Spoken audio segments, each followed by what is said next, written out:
Que a graça e a alegria do bom Deus alcance o nosso coração hoje, enquanto nós vamos meditar na sua santa e boa palavra. O meu desejo sincero é que Deus nos alcance hoje e traga uma alegria renovada e restaurada ao nosso coração. Deixe-me contar uma coisa interessante que eu ouvi ontem. Eu estava assistindo um programa de televisão e eu gosto de assistir os programas de comida.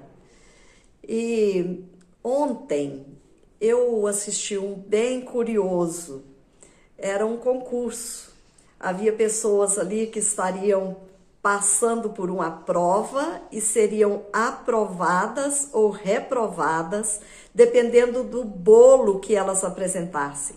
A apresentação seria de um bolo decorado, bonito, gostoso e todos esses pré-requisitos usuais para um concurso de comida. Muito bem, foram apresentados ali os bolos e um deles me chamou a atenção. A jurada ali disse o seguinte a respeito do bolo: o bolo está gostoso, o bolo está até bonito, mas está faltando alegria nesse bolo. Sabe, eu pensei, se até bolo precisa ter alegria, imagina a vida. Se você fosse julgado pela alegria que emana do seu coração, que habita na sua vida, você seria aprovado ou reprovado? Você sabe que alegria é um mandamento da palavra de Deus para aqueles que são filhos da graça do Senhor. Eu não posso optar se eu vou ser alegre ou não. Eu tenho que ser, porque a alegria é fruto do Espírito Santo de Deus na minha vida. E a palavra de Deus diz que essa alegria independe de circunstâncias. Como que eu posso ser alegre e feliz quando eu estou vivendo um tempo de pandemia? Como eu posso ser alegre se eu tenho pessoas doentes na minha família? Como eu posso ser alegre se eu, de vez em quando, sou acometida de algumas enfermidades? Como eu posso ser alegre se eu tenho problemas no contexto da minha família? A palavra de Deus nos diz que a alegria é muito mais do que uma circunstância. Alegria é a presença constante do Espírito Santo de Deus na nossa vida, nos ensinando a caminhar na verdade. O apóstolo João, escrevendo a sua terceira epístola, ele fala a respeito disso. Olha só o que ele diz aqui, acompanhe, terceira epístola de João, no versículo 4. Não tenho maior alegria do que esta, de ouvir que meus filhos andam na verdade. Eu quero dizer hoje a você que eu tenho muita alegria quando eu percebo que o povo de Deus, aqueles que leem a palavra, que ouvem a palavra, resolvem andar na verdade da palavra. Isso gera uma alegria profunda no meu coração. E eu aprendi isso com o apóstolo João. O apóstolo Paulo nos diz que a alegria, ela deve ser em dose dupla. Eu preciso ter alegria para mim e preciso ter alegria passável. Alegria para passar para frente, para gerar alegria na minha família, na comunidade da fé em que eu participo. E, enfim, espalhar alegria nesse mundo tão contaminado pela tristeza, pelo medo e pelo dissabor. Houve um período histórico muito triste, que é chamado da Idade das Trevas ou a Idade Média.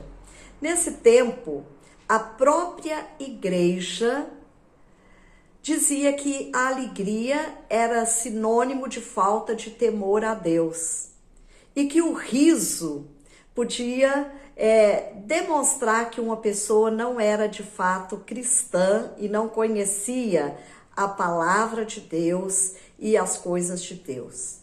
Isso vai de encontro à palavra do Senhor e aquilo que ela ensina. É antagônico com aquilo que a palavra de Deus nos diz.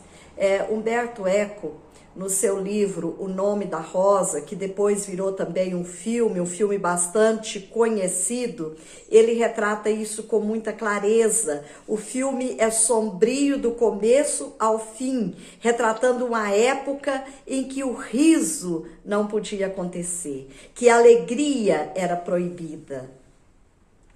Você sabe que nós perdemos a alegria no Éden. A alegria ficou trancada lá no Éden, mas ela é restaurada. Como que essa alegria é restaurada? Ela é restaurada por causa da presença de Jesus na nossa vida. A palavra de Deus nos diz que houve um anúncio da vinda do Senhor Jesus Cristo ao mundo. Essa alegria foi anunciada. Os anjos cantaram e falaram que essa presença de Jesus ia gerar alegria no coração dos homens. Essa alegria já alcançou o seu coração. A vinda do Senhor Jesus Cristo ao mundo já trouxe uma alegria para o seu coração. Quando você pensa na presença de Jesus no mundo, na encarnação do Verbo, isso é motivo de alegria? Ou você está tão envolvido com as suas tristezas de ordem pessoal que você não tem pensado na alegria que o Senhor Jesus Cristo veio trazer ao mundo? Nós podemos entender também que onde o Evangelho da Graça chega, a alegria acontece. A palavra de Deus nos diz no livro de Atos dos Apóstolos que Filipe chegou até Samaria e ali ele anunciou e pregou a palavra do Senhor. E nós lemos logo em seguida que houve grande alegria naquele lugar. Quando nós anunciamos as verdades eternas da palavra de Deus, essas verdades são geradoras de alegria na nossa vida. Você tem perdido a alegria no decorrer da história. Você é uma pessoa entristecida. Você é uma pessoa aborrecida com a vida e com as circunstâncias dela. Eu quero dizer a você hoje que essa alegria não só pode, como deve ser restaurada em Cristo Jesus. O povo de Deus é um povo que anda alegre aqui nesse mundo. Quando nós lemos a palavra de Deus no contexto do Antigo Testamento, o profeta Abacuque passou por um momento de grande abatimento, quando ele perguntava ao Senhor, quando ele falava com Deus, e a resposta de Deus não satisfazia os anseios do coração de Abacuque. E ele resolve então subir numa torre e ficar ali vigiando até que o Senhor desse uma resposta que trouxesse paz ao seu coração. E Deus então diz a ele: olha, Abacuque, o justo viverá pela fé no Deus que tudo pode, no Deus que todas as coisas opera e cooperam para o nosso bem. E nós então vamos compreendendo essas coisas à semelhança daquilo que Abacuque compreendeu. A palavra de Deus nos diz que ele proferiu um lindo cântico. E nós podemos ler esse lindo cântico lá no capítulo 3 do livro do profeta Abacuque. E no final ele diz que os pés dele andavam como os da corça. E ele andava altaneiramente. Ele andava de cabeça erguida. Ele andava com alegria no seu coração, porque ele pôde compreender que havia uma manifestação da presença, do cuidado e da bênção de Deus no mundo. Quando nós lemos a palavra de Deus e compreendemos que Deus está atuando no mundo, que esse mundo não está ao léu da sorte, a alegria brota no nosso coração novamente.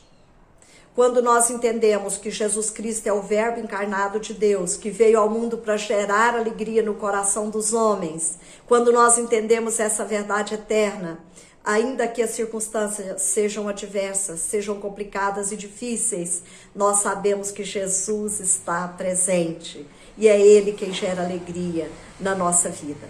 Quando nós anunciamos a palavra de Deus, pessoas recebem a graça salvadora em Cristo Jesus, como Filipe fez lá em Samaria. E nós percebemos o que a palavra de Deus pode fazer, ela pode transformar vidas. Isso gera alegria no nosso coração. Quando nós percebemos que Deus está cuidando da nossa família, que Deus está gerindo bênção na vida dos nossos filhos, mesmo quando eles são disciplinados pelo Senhor, nós podemos ter alegria no nosso coração. E a alegria está aí presente na sua vida. A alegria está presente no seu coração. Você vai ser aprovado ou reprovado. Que Deus te abençoe, para que da sua vida jorre fonte de alegria para você e fonte de alegria passável, para que outros possam receber essa alegria igualmente e entender que Deus é o Deus de toda alegria na nossa vida. Deus instituiu festas lá no Antigo Testamento. E essas festas deveriam ser manifestações de alegria. Uma alegria que o povo ainda não tinha recebido na totalidade, mas que ao vislumbrar a presença de Jesus, a expectativa da presença de Jesus no mundo, eles poderiam celebrar com alegres cantos de livramento, porque Deus estava presente. E nós também podemos. Que essa alegria alcance seu coração hoje, que ela alcance sua casa, que ela alcance sua comunidade da fé e, acima de tudo, que esse mundo se torne mais alegre por causa da presença de Deus na sua vida. Que Ele mesmo te abençoe. Um grande abraço para você.